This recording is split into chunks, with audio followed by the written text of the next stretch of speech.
पहले राजा जनक से कहा था। इधर इधर इधर देख, इधर देख, इससे काटा जाता कि इससे पलटा जाता? आपने कहा क्या था? पहले यहाँ विचार करो, ये जो हमारे हाथ में है राज्य को काटने के लिए इससे काटा जाता है कि इससे पलटा जाता है? ऐसा पूछ रहे हो? बताओ बच्चा, इससे काटा जाए कि पलटा जाए? बताओ। ये उत्तर दे रहा काटा जाए। तुम्हारे तो समझ में नहीं आ रहा है। हमारी समझ में तो वो आ रहा है जो आपने कहा था, उल्टा मैंने काटने के लिए नहीं कहा था, आपने उलटने के लिए कहा था। और यहाँ पर हमने जब 4 बिंदु दिए हैं तो इन 4 बिंदुओं को उलटने के लिए कह रहे हो, उल्टाओ, इनका कर्म सही नहीं। कहते सबसे पहले मनुष्य का कर्म लगाओ, फिर भगवत कृपा, फिर संतों की दया, और अंत में कह रहे हैं समय की अनुकूलता। और आप हैं जगतपाल सिंह राम सिंह खेड़ा, आपके द्वारा दोनों महानुभावों के लिए 10-10 पुष्पराएं प्रदान की जाएंगी। बहुत बहुत साधु। और प्रभावित हुए हैं आप आयाकर्णी रवि जी मिश्रा, आपके द्वारा 51 पुष्पराएं भगवान परशुराम जी के चरणों में और भगवान लक्ष्मण जी के चरणों में सादर समर्पित हैं। भैया को धन्यवाद। अच्छा देखिए, यदि इनके अनुसार हम क्रम में परिवर्तन भी करते हैं तो जैसे कह रहे हैं पहले मनुष्य का कर्म लगाओ, पहला बिंदु मनुष्य का कर्म। महाराज हम कहते हैं पहला बिंदु भगवत कृपा। यदि उलटना ही चाहते हो तो इस पर थोड़ा विचार करो कि पहला बिंदु मनुष्य का कर्म कि पहला बिंदु मनुष्य भगवान की कृपा।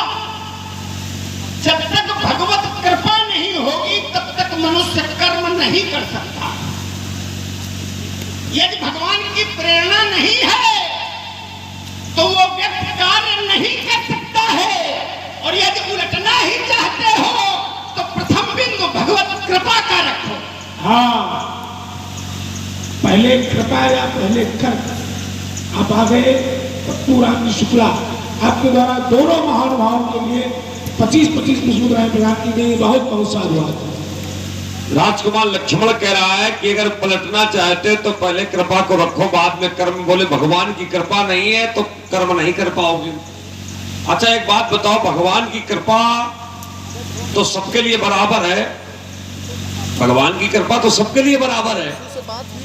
ब्याज जी करदाली दी गई है, अखिल विश्व ये मोर उपाया और सब पर मोरी बराबरी दाया।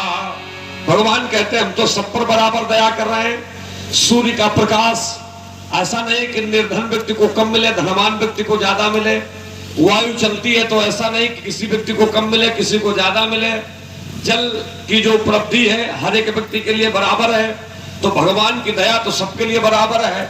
लेकिन अब उस कृपा को पाने का जो प्रकार हमारे पास है तो वो हमारे कर्म पर आश्रित है ना। भगवान तो बराबर कृपा सब पर कर रहे हैं, लेकिन अब उस बराबर कृपा में विशेष स्थान यदि हमें प्राप्त करना है तो हमें विशेष कर्म करने पड़ेंगे, तब भगवान की विशेष कृपा प्राप्त होगी। और यही कारण है कि भगवान तो सब पर कृपा बराबर कर रहे हैं, लेकिन फिर भी कुछ मनुष्य हैं, कुछ पक्षी हैं, कुछ पशु हैं, कुछ वृक्ष हैं, कुछ कीट पतंग हैं। ये सब क्यों?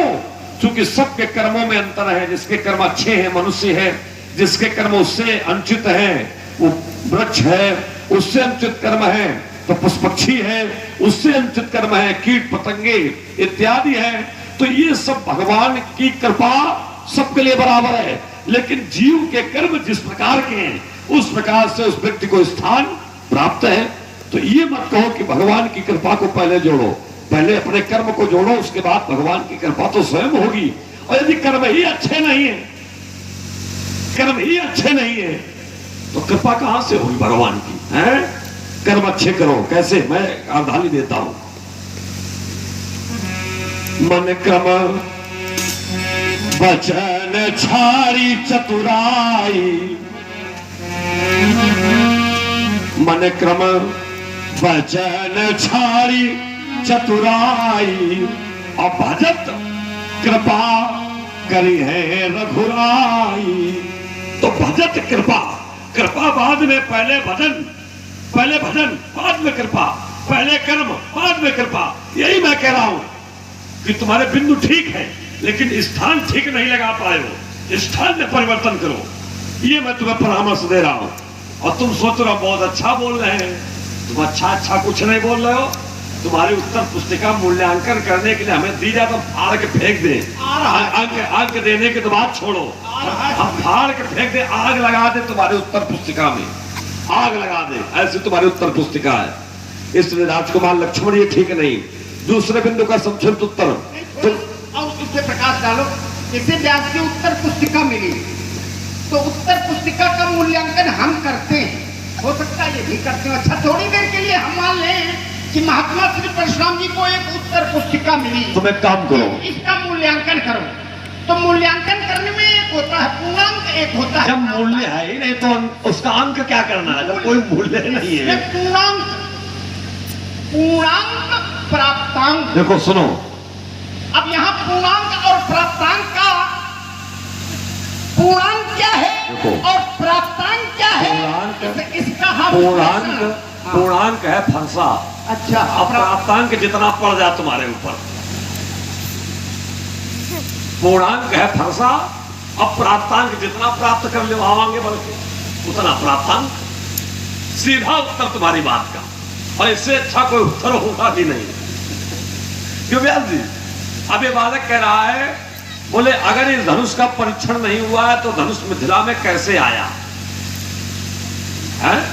अगर परीक्षण नहीं हुआ तो मिथिला में कैसे आया? बोले शंकर जी विष्णु भगवान के मध्य में परीक्षण ही हुआ था, तो भगवान विष्णु का धनुष तो चढ़ा लेकिन ये धनुष चढ़ा नहीं, तो इसको भगवान शंकर ने त्याग दिया, जनक जी के घर आ गया। देखो, इसको भगवान शंकर ने निष्क्रिय जान करके नहीं त्यागा था, ना सक्रिय। हाँ, सक्रिय धनुष था। कैसे? तुमने जो श्लोक पढ़ा है वाल्मीकि रामायण का, धनुरुद्रस्तु संकृतो विदेहे सुमहायसा देवरातस्य राजर्षे ददौ हस्ते सहायकम। ये श्लोक था तुम्हारा। अब इस श्लोक पर थोड़ा विचार करो। भगवान शंकर ने इस धनुष को निष्क्रिय जान करके यदि जनक के पूर्वज देवरात को दिया होता तो धनुष के साथ में शंकर जी बाण ना देते, धनुष के साथ में बाण ना देते, क्योंकि जब धनुष ही निष्क्रिय है तो बाण कैसे चलेंगे? सही। लेकिन तुम्हारे श्लोक का अर्थ क्या? ददौ हस्ते सहायकम। सहायक, सहायक मान होता बाण, और सा हमारे साथ में, धनुष के साथ में शंकर जी ने बाण भी दिए थे। तो अपने ही श्लोक से अर्थ करो कि यदि शंकर जी ने बाण भी दिए थे तो निष्क्रिय कैसे था?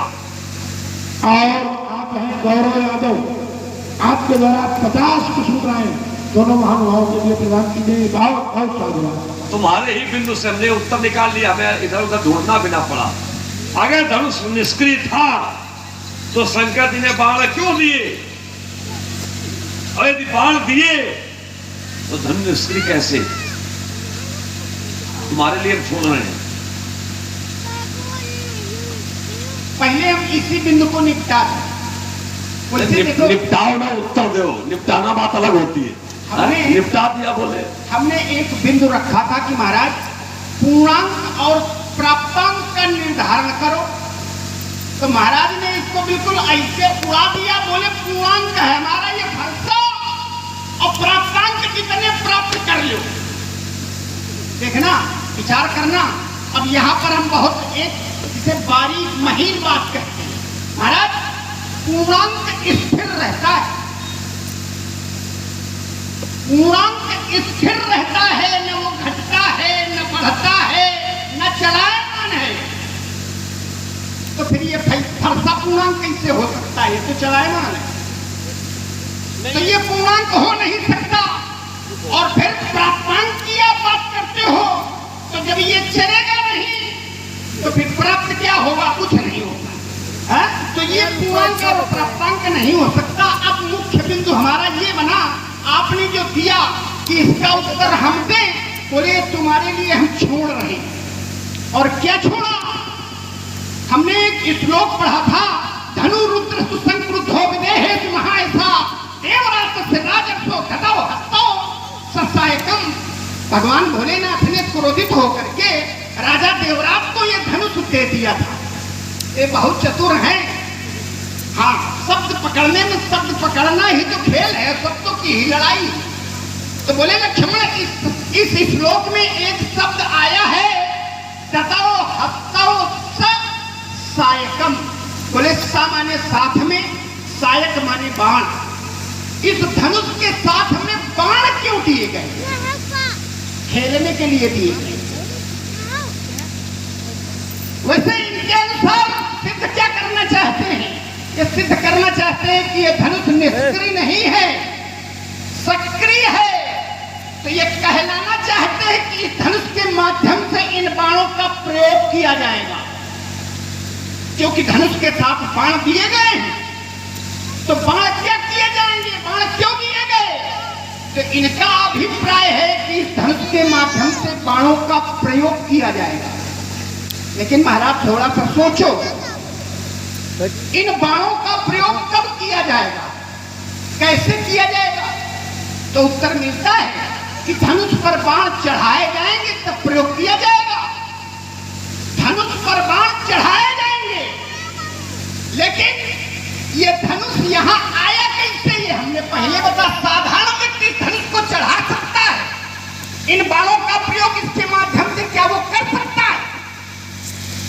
अब उत्तर कि फिर ये बाण दिए क्यों गए, तो इसका एक हम साधारण उत्तर दे रहे हैं कि जितनी जल्दी हो सके इसको हम अपने से अलग करें, प्रयास करता है। समय आता है जब वो अपने से अलग करता है, कोई व्यक्ति आता है दूसरा और उस जानवर को ले जाता है, तो जानवर तो ले ही जाता है, उसके साथ साथ में बांधने वाली वो जो रस्सी होती है वो भी साथ में ले जाओ।